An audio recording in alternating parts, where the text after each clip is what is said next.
بیٹوں کو کنٹرول بھی کر رہا ہوتا ہے, ہر فیلڈ میں کام بھی کر رہا ہوتا ہے, تو اس کو اس طرح وہ نہیں دیا جاتا. یہ تھے صدر اخلاق صاحب, اور ان کے ساتھ ساتھ چیئرمین صاحب بھی موجود تھے مانسہرہ پریس کلب کے, اور دیگر جو عہدیداران ہیں وہ بھی یہاں موجود ہیں, اور دیگر ساتھیوں سے بات کرنے کی کوشش کریں گے. ان کے ساتھ بیٹھے ہوئے ممبر بھی مانسہرہ پریس کلب کے, ان سے بات کرنے کی کوشش کریں گے کیا درپیش مسائل ہیں اور کن پر آپ کی زیادہ فوقیت ہوتی ہے. مسائل پہ آ جائیں تو یقین کریں آپ پورا دن یہاں پہ بیٹھیں گے, ہمارے مسائل سنیں گے, پھر بھی آپ کہیں گے کہ آپ کے مسائل بہت کم ہیں. تو یہاں پہ بہت زیادہ مسائل ہے. اگر کسی سیاسی یا کسی مطلب سیاسی ہو گیا یا کوئی پولیس والا ہو گیا, ڈی پی او ہو گیا, یا جو بھی ہو گیا, ان کے اچھا لکھیں گے تو ہم ریئل صحافی ہیں, ہم اصلی صحافی ہیں. اور اگر ہم ان کے خلاف لکھیں گے تو ہم نقلی صحافی ہیں. یہ کون سی صحافت کر رہے ہیں, یہ ہمارے خلاف لکھ رہے ہیں, یہ صحافت ہے. وہ پھر ہماری صحافت پہ وہ وار کرتے ہیں. تو اسی طرح ندیم بھائی اس طرح ہوا کہ یہ 2020 یہ پچھلے دنوں میں منظور پشتین یہاں پہ آیا ہوا تھا بٹگرام. تو ہمیں اطلاع ملی کہ منظور پشتین آیا ہوا ہے, تو ہم نے کہا چلیں, وہاں پہ کافی بندے وغیرہ بھی گئے ہوئے تھے, تو ہم ان کی کوریج کرنے کے لیے ہم گئے ہوئے تھے. تو اس میں ہمارے ساتھ سینئر نائب صدر بھی تھے اور ادر بھی صحافی تھے. تو ہم وہاں پہ پہنچ گئے.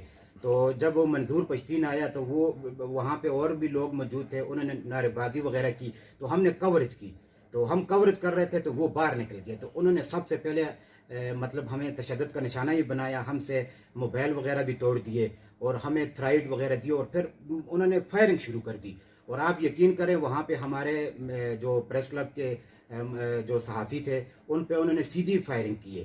تو پھر اس کے بعد یہ ہے کہ ہمیں دھمکیاں وغیرہ دینا شروع کر دی کہ آپ اس کیس سے پیچھے ہٹ جائیں, اور آپ صحافی ہیں, آپ کا کام ہے صحافت کرنا. تو ہمارا کام تو صحافت کرنا ہے, ہم وہاں پہ صحافت کرنے کے گئے ہوئے تھے, ہم وہاں پہ ان کے ساتھ جنگ کرنے نہیں گئے تھے. لیکن انہوں نے سب سے پہلے ہم پہ وار کی. پھر انہوں نے کہا کہ یہ انہوں نے اس طرح کیا, اس طرح کیا. تو یہاں پہ یہ بات آتی ہے کہ ہم کیمرہ لے کے اور قلم لے کے ہم اپنا کام کرنے جاتے ہیں, وہاں پہ لوگ ہمیں تشدد بھی کرتے ہیں, ہمارے کپڑے بھی پھاڑ دیتے ہیں.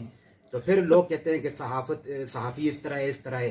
تو صحافی کیا کرے گا, غریب مطلب یقین کریں اس طرح صحافی ہے کہ ان کے گھروں میں کھانے کے لیے کچھ چیزیں بھی نہیں ہیں. تو پھر بھی اور تنہا ہیں. اور سب سے بڑی بات کہ ہم نے وہ منظور پشتین کا کیس اٹھایا تو ہمیں چینل سے نکال دیا.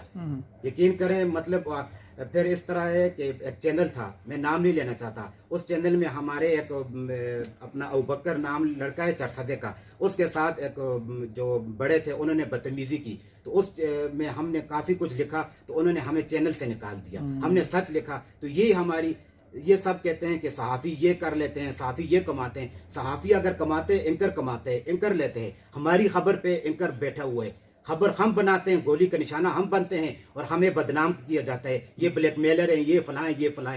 یقین کریں صحافت کا جو سب سے بڑا اگر ایوارڈ دینا چاہیے تو یہ جو ورکنگ صحافی ہیں, جو فیلڈ میں کام کرتے ہیں بیچارے, جو بالکل جن کے نہ تنہا ہوتی ہے نہ کچھ بھی نہیں ہوتا, وہ خوش ہوتے ہیں. ان کی خبر اگر ان کے ٹکر چل جاتے ہیں تو وہ کہتے ہیں کہ ہم بہت بڑا ہمارا کام ہو گیا. لیکن یہاں صحافت ورکنگ صحافی کو اہمیت نہیں دی جاتی. بڑے بڑے چینل بھی ہیں, ادر جو اخبارات ہیں, وہ صحافی کو اس طرح اہمیت نہیں دیتے جو اینکروں کو دیتے ہیں, جو نیوز کاسٹر کو دیتے ہیں. وہ ہماری خبر پہ کام کرتے ہیں, لاکھوں میں وہ تنہائی لیتے ہیں. یہاں پہ جو صحافیوں کی حقوق کی تنظیمیں ہیں, اگر ان کو بھی دیکھا جائے تو وہ بھی یکجا نہیں ہیں.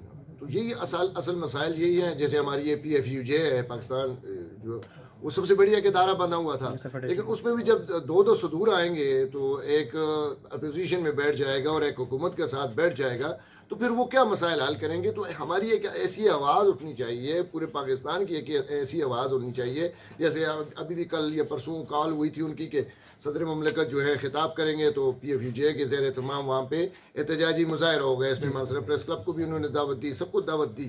لیکن افسوس تو یہی ہوتا ہے کہ جب چینلز کے حقوق پہ غصب ہوتے ہیں تو اس وقت تو یہ تنظیمیں اٹھ کے کھڑی ہو جاتی ہے. جب عام صحافی کے کوئی مسئلے مسائل ہوتے ہیں اس وقت یہ تنظیمیں اٹھ کے کھڑی. جی, جیسا کہ آپ نے دیکھا کہ یہاں مانسہرہ پریس کلب میں بھی صحافیوں کے بنیادی جو مسائل تھے وہ حل کرنے والا کوئی نظر نہیں آیا. یقیناً صحافی مختلف آندھی ہو, طوفان ہو, بارش ہو, یا جو بھی مواقع ہوں, ان میں لوگوں کے مسائل حل کرنے کی حد تک جو ہے کوشش کر رہا ہوتا ہے. لیکن ان کے جو بنیادی مسائل ہیں ان کے آواز اٹھانے والا کوئی نظر نہیں آتا. اور یہی ان کے ڈسٹرکٹ کی سطح پر مسائل تھے جن کو بتایا جاتا ہے کہ پولیس کی سطح پر خاص طور پہ ایجنسیز کی بنیادوں پر ان کو کافی تنگ کیا جاتا ہے. ان کی آواز اٹھانے والا کوئی نہیں ہوتا. جس طرح کے ایک ساتھی صحافی نے بھی بتایا کہ یقیناً ان کی جو رپورٹس ہوا کرتی ہیں وہ اوپر آفس میں جو بیٹھے لوگ ہوا کرتے ہیں صحافی حضرات, وہ اس کو انجوائے کر رہے ہوتے ہیں, وہ بڑے فوائد سے لے رہے ہوتے ہیں. لیکن یہ صحافی میرے پیچھے بیٹھے ہوئے ڈسٹرکٹ سطح پہ مانسہرہ پریس کلب میں, یقیناً ان کے مسائل ہیں, ان کی طرف دیکھنے والا کوئی نہیں ہوتا. جہاں تک کہ اگر چاہے کسی کی بھی کوئی آواز ہو, کوئی سلسلہ ہو, لیکن اس کی آواز ہی بن رہے ہوتے ہیں. اور آج موجودہ صورتحال میں جس طرح سے میڈیا پہ بحران آیا ہے, اس میڈیا پہ بحران یقیناً ان کو اپنے اداروں سے فارغ کر دیا گیا ہے. بہت سارے لوگوں کو آج ان کی آواز ہی خود بنے ہوئے ہیں, لیکن ان کی آواز بننے والا کوئی نظر نہیں آتا. جی